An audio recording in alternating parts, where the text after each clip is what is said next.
Hello student, आप सबका स्वागत है उत्कर्ष IAS एकेडमी में। और आज हम फिर से कंप्यूटर के MCQ वन लाइनर क्वेश्चन लेके आए हैं, उसको अब पूरा कंप्लीट करेंगे। और आप नए हैं तो उत्कर्ष IAS एकेडमी से जुड़ सकते हैं। ऑनलाइन ऑफलाइन दोनों माध्यम उपलब्ध है यहाँ पे। और आप उत्कर्ष IAS एकेडमी के साथ जुड़कर अपनी तैयारी कर रहे हैं तो आप अपना तैयारी बहुत बेहतरीन कर रहे हैं। आगे भी इसी प्रकार का क्वेश्चंस लाएंगे अलग अलग विषयों पर। तो चलिए आज का जो क्लास है स्टार्ट करते हैं। आज का जो वन लाइनर कंप्यूटर का क्वेश्चन में पहला हमारा जो क्वेश्चन है, कंप्यूटर शब्द की उत्पत्ति ग्रीक और लैटिन भाषा से हुआ है। ठीक है, कंप्यूटर शब्द की उत्पत्ति ग्रीक और लैटिन भाषा से हुआ है, जिसको गला से याद कर सकते हो आप। ट्रिक में गा से ग्रीक और ला से लैटिन, तो इसको ट्रिक से भी याद कर सकते हो, गला यानी ग्रीक और लैटिन भाषा से। अगला जो क्वेश्चन है, कंप्यूटर का हिंदी नाम संगणक, अभिकलित्र और परिकलित्र है। ठीक है, कंप्यूटर को संगणक के नाम से अधिकतर जाना जाता है हिंदी में, लेकिन उसके अलावा अभिकलित्र और परिकलित्र भी इसका हिंदी नाम है। इसको याद करने का ट्रिक है अपस। ठीक है, इसको याद करने की ट्रिक है अपस। आ से अभिकलित्र, पा से परिकलित्र और सा से संगणक। तो इस प्रकार से आप कंप्यूटर का हिंदी नाम याद कर सकते हैं अपस करके। ठीक है, अगला जो हम क्वेश्चन देखते हैं, हमारा जो अगला क्वेश्चन है, हार्ड डिस्क की गति को राउंड पर मिनट से मापा जाता है।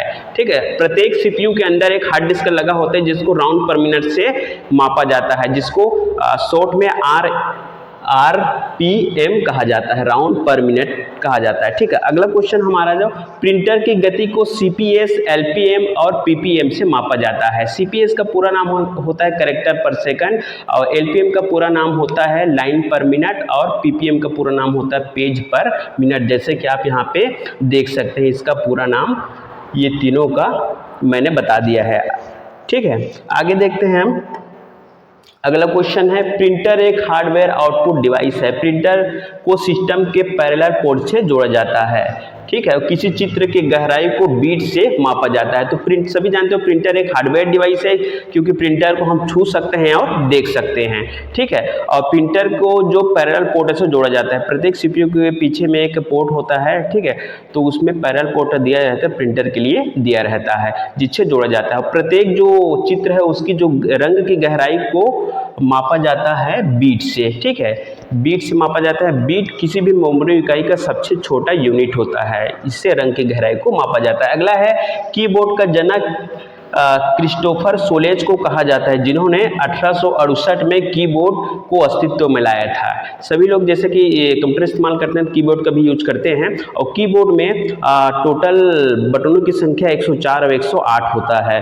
ठीक है, और कीबोर्ड का जनक है क्रिस्टोफर सोलेज, और 1868 में इन्होंने कीबोर्ड को बनाया था। आगे देखते हैं, हमारा जो अगला क्वेश्चन है, फंक्शन की F1 से लेकर F12 तक के की को फंक्शन की कहा जाता है। प्रत्येक कीबोर्ड में फंक्शन की होता है, और F1 से लेकर F12 तक के की को ही फंक्शन की कहा जाता है। इनकी संख्या कुल 12 होती है। अब ये अपने आप में पूरा एक कमांड के बराबर होता है। जैसे आपको कंप्यूटर में कोई भी कार्य करने के लिए अलग अलग कमांड की आवश्यकता होती है, लेकिन आप इन F1 से लेकर F12 तक के की को, किसी भी की को अपने जरूरत के हिसाब से अगर प्रेस करेंगे तो वो अपने आप में एक पूरा कमांड के बराबर होता है, और आपके चाहे गए कार्य को संपन्न करके वो स्क्रीन पर डिस्प्ले करता है। हमारा जो अगला क्वेश्चन है, भारत का पहला सुपर कंप्यूटर परम 8000 है। इसका निर्माण सीडेक पुणे में किया गया है। ठीक है, तो भारत का सुपर कंप्यूटर कौन सा है? 8000, परम 8000, और इसका निर्माण सीडेक पुणे में किया गया है। इसके अलावा सीडेक पुणे में बहुत सारे और सुपर कंप्यूटर का निर्माण किया गया है, जिसका नाम है परम गंगा, परम उत्कर्ष, परम शिवाय।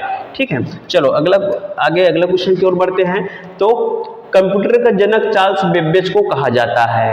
आप सभी को पता है कंप्यूटर का जनक जो है चार्ल्स बेबेज को कहा जाता है, जो कंप्यूटर का जनक है। अगला है, पर्यावरण के साथ अंतः क्रिया के कारण क्वांटम सूचना के नुकसान को कोहेरेंस कहा जाता है। ठीक है, जब भी पर्यावरण और क्वांटम सूचना आपस में अंतः क्रिया के कारण क्वांटम सूचना को नुकसान पहुंचता है, ठीक है, तो उसी चीज को डिकोहेरेंस कहा जाता है। ठीक है, जैसे कि आपने एक मूवी आया था रोबोट 2.0, उसमें पक्षियों को तरंग से नुकसान पहुंचता है, सेम वही सिद्धांत है, पर्यावरण से जो क्वांटम सूचना है उसको भी नुकसान पहुंचता है।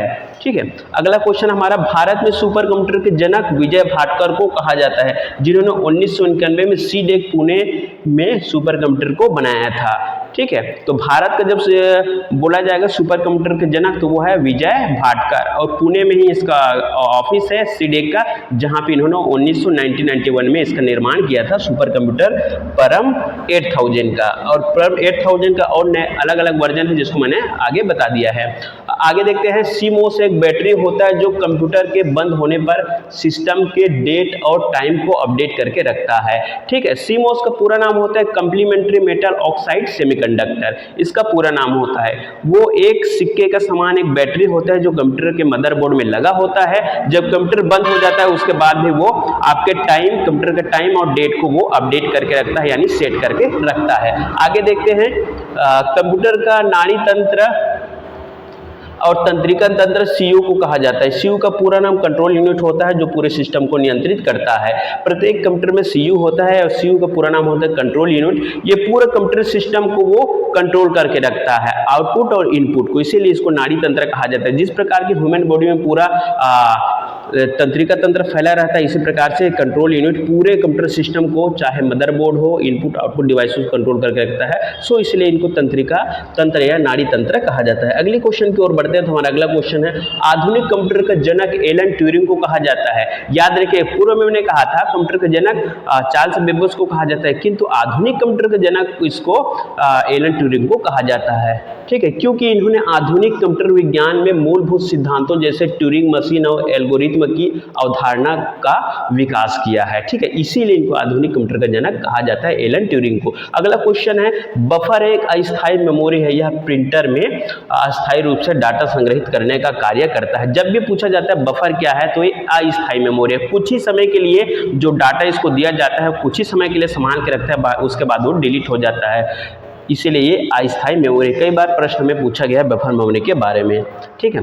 आगे हमारा क्वेश्चन है अगला, मेमोरी की सबसे बड़ी इकाई जियोबाइट है जिसमें 1024 बीबी होता है तथा सबसे छोटी इकाई बीट है जिसे 0 या 1 लिखा जाता है। जैसे कि आप जानते हैं बीबी का पूरा फुल फॉर्म होता है ब्रोंटोबाइट, जो जिसमें 1024 तक के डाटा होता है, जो जियोबाइट से छोटा होता है, ठीक है, और सबसे बड़ा जियोबाइट होता है पूरे मेमोरी यूनिट में, और सबसे छोटा होता है बीट जिसको 0 या 1 से डिनोट किया जाता है, चाहे तो हम 00 डबल लिख सकते हैं या 11 डबल लिख सकते हैं, ठीक है। अगला जो हमारा क्वेश्चन है, कैश मेमोरी 3 प्रकार की होती है, लेवल 1 कैश, लेवल 2 कैश और लेवल 3 कैश। जब भी टाइप से बोलेगा तो 3 टाइप बताइएगा कैश मेमोरी का। आगे देखते हैं अगला जो क्वेश्चन हमारा, विश्व का पहला सुपर कंप्यूटर क्रे 1 है जिसे क्रे रिसर्च कंपनी द्वारा बनाया गया था, ठीक है, 1979 में इसको बनाया गया था क्रे 1 को, ठीक है। अगला है क्वेश्चन, कंप्यूटर के प्रथम जनरेशन में वैक्यूम ट्यूब और द्वितीय जनरेशन में ट्रांजिस्टर का प्रयोग किया जाता था। जब कंप्यूटर का जनरेशन के बारे में देखो तो स्टार्टिंग में वैक्यूम ट्यूब यानी कि सीआरटी का प्रयोग किया जाता था, और जस्ट सेकंड जनरेशन में पहुंचे तो ट्रांजिस्टर का उपयोग किया जाने लगा। उसके बाद और आगे जनरेशन में जाएं तो आईसी है, उसके बाद आगे और जनरेशन में जाते जाएं तो यूएलएसआई का प्रयोग किया जाने लगा। जैसे जैसे जनरेशन अपडेट होता गया, टेक्नोलॉजी अपडेट होता गया, उसके बाद इस्तेमाल भी अलग अलग बढ़ता गया, ठीक है। आगे देखते हैं हमारा जो अगला क्वेश्चन है, ये है डिकोडिंग फैच किए गए इंस्ट्रक्शन को मशीन लैंग्वेज या कंप्यूटर के समझने योग्य भाषा में बदलने की क्रिया को डिकोडिंग कहा जाता है, ठीक है। जब भी पूछा जाता है डिकोडिंग क्या है तो ये जो फैच किए गए इंस्ट्रक्शन है उसको कंप्यूटर के समझने योग्य भाषा में बदलने की क्रिया को डिकोडिंग कहा जाता है, कोडिंग या डिकोडिंग, ठीक है। तो कोडिंग जो प्रोग्राम बनाते हैं उसको कोडिंग बोला जाता है, लेकिन कंप्यूटर के समझने योग्य भाषा में जो बदलता है वही कहलाता है डिकोडिंग। जैसे हम लोग जब कंप्यूटर में इस्तेमाल करते हैं, टाइप करते हैं, हम लोग जनरली हिंदी या इंग्लिश में टाइप करते हैं, लेकिन कंप्यूटर जो है मशीन लैंग्वेज समझता है, कोडिंग लैंग्वेज समझता है, वो हमारा हिंदी इंग्लिश नहीं समझता। तो उसी चीज़ को फैच करके कन्वर्ट करता है कंप्यूटर के समझने योग्य भाषा में प्रोसेसर सीपीयू में, तो वही कहलाता है आपका डिकोडिंग। और आज का ये लास्ट क्वेश्चन था, कंप्लीट हो चुका है। उम्मीद है आप सभी को आज का हमारा वीडियो अच्छा लगा होगा। इसी प्रकार से और विभिन्न सब्जेक्ट में हमारा वीडियो आते रहेंगे और आप हमारे चैनल से इस प्रकार से जुड़ सकते हैं।